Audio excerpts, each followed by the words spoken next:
I got a Q&A for you guys. Quick little get to know me. I'm sure you guys already know what I do since you're already watching.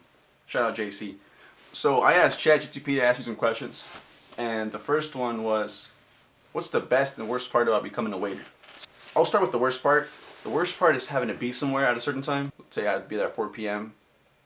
My whole day just got kind of like basis off this shift, which is annoying.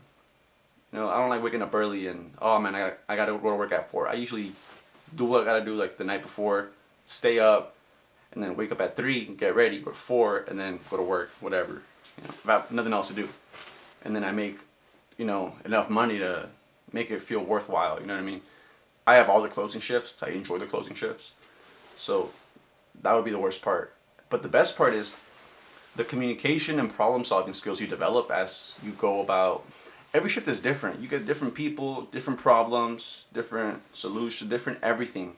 That's why I enjoy it so much. It's never the same thing. It's not like repetition. Like production, it would be the most brain dead work. I would just go in high, not care, because at the end of the day, I'm screwing in 6 screws, but they're like pocket frames, and it was just so, it was brain dead work. It was like no one wants to do that stuff. That's why they got people who never took a chance or never took a risk at those places. Those places have like a lot of amazing people, beautiful people inside and out, but they just never took the risk, never did anything with themselves. They're just like, I mean, I'm here, just, you know, paycheck. I'm like, damn, bro, it's so sad. I was like 19 doing that, and I was like, nah, I'm not doing this for the rest of my life. So I would probably say, yeah, like the skills you develop that, you know, follow you through your day-to-day life by becoming a waiter, and just the way you approach things, your urgency, everything about it, just makes you a better person to have around. Like if I knew somebody that I'm hiring was a waiter before, I'm probably going to hire the person that was a waiter before compared to everybody else who wasn't a waiter or had nothing to do with the service industry. Because like I move, bro. I move. Whatever, like when I'm on the floor, dude, I make sure like I'm giving it 100%. Sometimes I'll be giving it like 80 or 90, but usually it's, you know, a cup of coffee, and we're running around. We're making sure everybody's happy, making sure food's hot when it's coming out, presentable, all that. I just enjoy it so much because it's taught me a lot. It's made me a lot of money. Like no other occupation, you're gonna walk out with like $250 for doing 4 hours worth of work. It's intense work. That's why you get paid out what you get paid out by your tips, and you know, like your tips are just a projection of your ability to handle many tables, the hospitality, everything about it. It's just your tips are really just like you earn your tips. No one gives them to you because like you could get a tip, you could get 15% every time, but that's only gonna make you so much money. But if you're getting 22%, 30%, 50%, 100% at times, I've been lucky to, you know, or receive those. Hey yo, it just makes it worthwhile for sure. It makes it worthwhile to learn how to operate. You know, the social science of it, the pleasing people aspect of it is insane. You learn so much. Realize how valuable education is with some people, because I've seen over 1,000 people collectively throughout the entire time that I've been a waiter, and everybody just shares a similar trait that has education. They're just so well spoken. They're more polite. They're not rude. They're more understanding, because you know it takes a certain person to think critically at a time. Like, hey, maybe this, you know, this waiter's presenting me like a problem and a solution, and I see that he's running around. They take into consideration the circumstances, right? As some people are like, oh man, I've been here for like 30 minutes. So as the other gentleman, you know, across from you, and he's not complaining. He's actually being very polite. He's understanding. At the end of the day, if you want fast food, you can go to McDonald's, bro. You can go to anywhere else. You can get takeout. You could, but if you want to sit down, it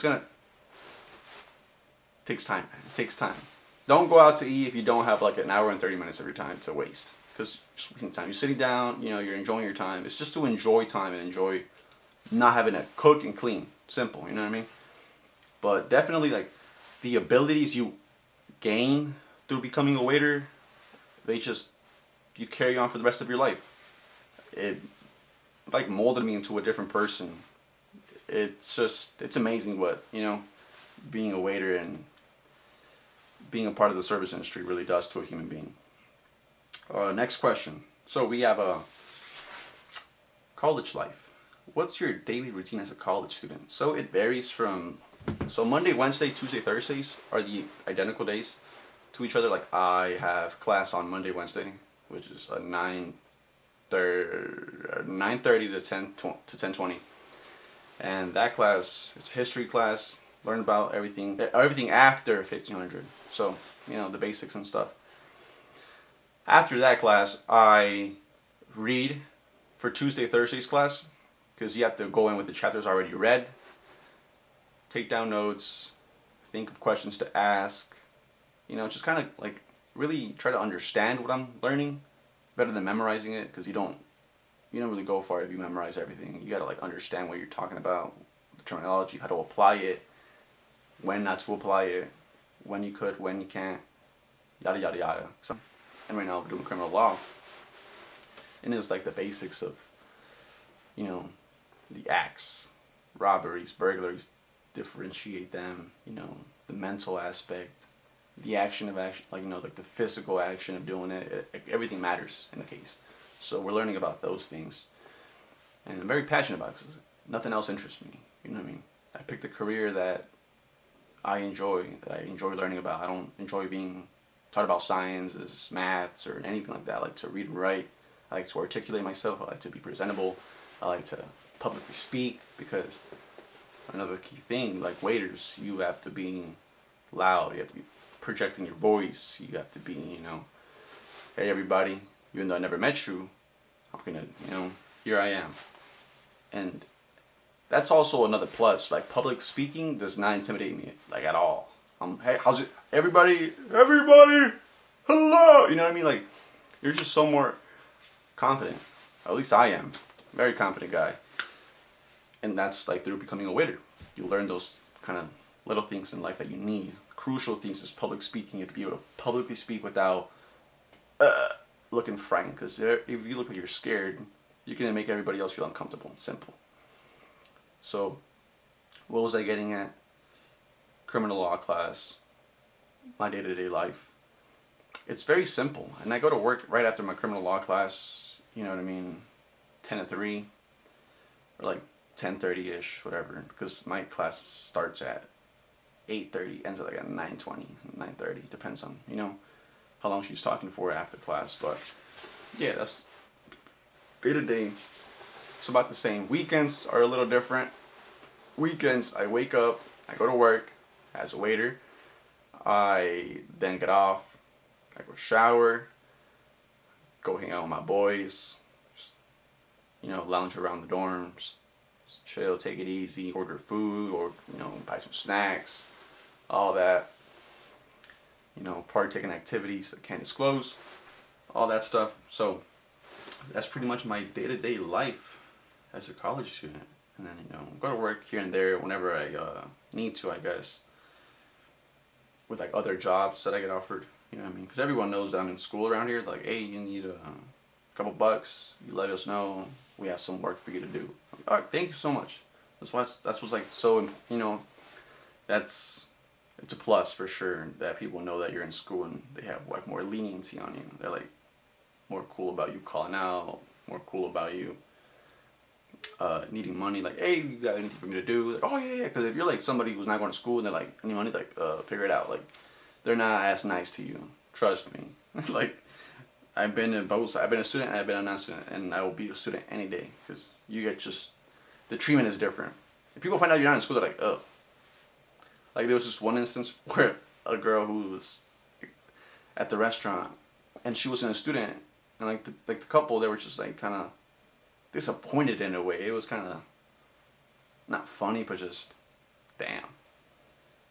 Because like older couples, they're all the ones that at least the ones that go to the restaurant, like they all went to school. All of them went to school. It's different. It's so different. It's crazy. Like everybody who's like just kind of local here just values education and knows the value of it. And over there where I'm from, like in Oxnard, California, it's not really valued. People don't really take it serious because, I mean, at the end of the day, all you gotta do is work to pay your rent. That's it, bro. You're paying 3 bands to live every month. 335 4. If you're paying 5, you're living in a house with a mortgage, and you gotta be doing well. You know what I mean? But usually the rent is 25 to 3,000, 32, 35, and that's like working like a minimum wage job for that. You know, at best you're making $20 an hour at best with no education. But usually, yeah, fitness and health. What's your routine and diet like? I work out whenever I can. I got to a point where my body was looking pretty good, you know, upper body wise. I was like confident. I was alright, perfect. Now I'm focusing more on my legs and like more flexibility, mobility, all that stuff. And it's been going very well. My diet is very consistent. I tend to eat the same things over and over. You know, chicken, rice, steak, potatoes. Breakfast consists of a smoothie with protein powder. You know, I get in some peanut butter sandwiches here and there. Fish, you know, if I'm ever cooking it, some fish, rice, veggies, carrots, broccoli, all that. You know, eggs, gotta eat eggs. But yeah, for the most part, it's all very, you know, basic stuff. And it's helping out because I have tretinoin. It's like this medication for acne. It just kind of cell turnover, they call it, and it kind of just enhances the production of like your collagen and all these other things to make your skin look better. You know, to reduce acne. I don't think it really cures acne as good as isotretinoin, which I might be on that soon because I don't know, man. The way this is going, it's not really. It's going well, but I want it to go better. And I don't want acne at all. I do not want a pimple waking up when like 27 years old. Like, that's fucking disgusting, dude. Like, get the fuck over it. You're not in high school no more. Wash your pillowcases 7 days a week, bro, and you're gonna get a pimple. It's just not. It's like within. You're taking probiotics and you're still getting acne. That's fucking ridiculous, bro. But anyways, yeah, that's about it. 3 questions, real quick and simple. I'm about to simplify this video. You know, chop it up into like 6 minutes. I'll probably do like in 2 minutes. Anyways, thanks for watching. Peace!